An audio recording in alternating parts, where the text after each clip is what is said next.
Hi guys, and welcome to another video by me. Today we are making wood burned and painted picture frames, as you saw from the thumbnail. So the first thing you're going to need is a material list. So you're going to need your frames. I got these from Michael's. I think I paid $1 or $2. They're just made out of wood. This is a walnut hollow wood burning tool, and I got that from Michael's also. I have 3 nibs. This is my favorite, but there's 2 more that could work for you. It's just personal preference. There's this one, and then the next one, and then I'll also just show you all the nibs that I have that I got with the tool. I actually bought it twice, so I have a lot of them. You'll need pliers because the nibs are hot, and you don't want to leave the nib in the tool because it can corrode, as well as sometimes it gets loose and you'll have to like tighten it up. Safety first, guys, so use goggles if you want, and use the mask for sure. Beer is optional, always. So this is my collection of just line art that I've used in the past. I'm just choosing the 4 animals that I wanted to use on the frames, and we're just kind of lining them up to see how they go. You're also going to need transfer paper if you use this method, and then also tape if you use that method of just transferring, and then you might need like the butt of a paintbrush or a pencil or something just to get those going. But I'm not going to go into how to transfer because I think I do that in another video. If I haven't, then I will do it later. So I'm just lining them up now, all my images, so that they look nice. And then the what is that animal? The flamingo. I'm showing you here, like, I have to move it over, so once I transfer it once, I have to do a second one. And I actually never finished the giraffe, no, that's camel, just because I was practicing on that one first, so I just wanted to get kind of back in the groove of wood burning. As you can see here, I'm going really slowly, so this is at the real time right now. There's a whole combination of pressure and heat and speed that you have to know for each specific piece of wood, because every piece of wood has like a different combination that's required to actually get a nice crisp line. Don't want to go too hard. That was my problem I had when I first started, was going too hard. You just need to slow down and let the heat do the work, but you don't want too much heat, because if you go too slow, or even if you're going fast, like, you'll get like big burn marks, and you can see like the smoke coming up. That is why you have to wear a mask, because even though it smells good, it's not good for you to be breathing that stuff in. So,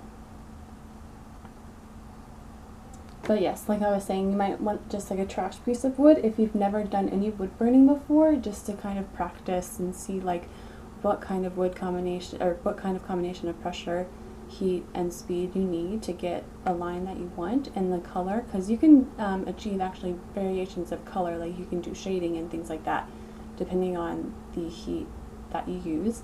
And I actually, this the hollow walnut hollow tool has varying heat degrees that you can change. I keep mine on the same heat all the time, because I know what happens if it gets too hot. It doesn't work for me, and if it's not hot enough, that's just really frustrating. So I just keep it at the same heat. I put a piece of tape on it so it always stays like that. Yeah, so you'll notice it is much easier to pull lines than push them, so that's why I keep turning the pieces around, so then I'm always pulling instead of pushing, because you can make mistakes when you start pushing. You'll see what I mean, because literally I'm always pulling the wood burning tool towards me and never like pushing away. So don't worry. But be careful, and also like you need to not put your hand too close to the heat area. I don't know what you call that, because it just gets really hot over over a period of time, and you can burn yourself. But I did that once or twice, and I was trying to get really fine detail lines when I first started using this, and I was too close to the heat part. I don't know what you call that, and I burned myself. So I've actually burned myself several times with this tool, my fingers and stuff. But there you saw I was just putting the mask on because I had forgotten to do that. But you can see in this video how the smoke comes up, and if you're leaning over it, like you lean over most, or like if it's on a table, and like the smoke just goes directly into your eyes and into your nose, and it can just get it's just really bad for you. It's like breathing in fire, you know, like why would you ever go up to like directly up to like a fire and just like breathe in all the smoke? So